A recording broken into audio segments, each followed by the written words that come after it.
আমি মোহাম্মদ বেদুল হাসনাত মিরাজ। এই বছর এসএসসি সমমান পরীক্ষায় জিপিএ 5 এর সাথে ট্যালেন্ট পুলে বৃত্তি অর্জন করেছি এবং নারায়ণগঞ্জ জেলায় প্রথম স্থান অধিকার করেছি। মোশাররফ হোসেন স্কুল অ্যান্ড কলেজের এই সাফল্যের ধারাবাহিকতায় অংশীদার হতে পেরে আমি নিজেকে গর্বিত মনে করছি। আমার নাম মোহাম্মদ সামিদ রহমান আবিয়াদ। আমি 2025 শিক্ষাবর্ষে Mosharraf Hossain school and college থেকে এসএসসি পরীক্ষা জিপিএ 5 এবং সাধারণ গ্রেডে বৃত্তি অর্জন করেছি। আমি মোশাররফ হোসেন স্কুল অ্যান্ড কলেজের এই সাফল্যের অংশীদার হতে পেরে আমি আনন্দিত।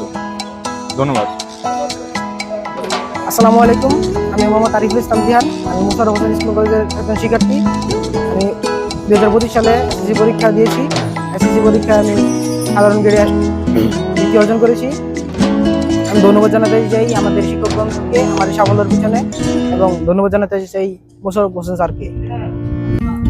আসসালামু আলাইকুম, আমার নাম হচ্ছে মোহাম্মদ আসিন আমিন। আমি এবছর Mosharraf Hossain school and college থেকে এসএসসি পরীক্ষা দিয়েছিলাম।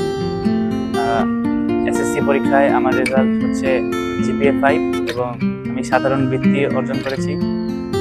আমার এই অর্জনের পেছনে মোশাররফ হোসেন স্কুল অ্যান্ড কলেজের শিক্ষকদের এবং চেয়ারম্যান স্যারের অক্লান্ত পরিশ্রম রয়েছে।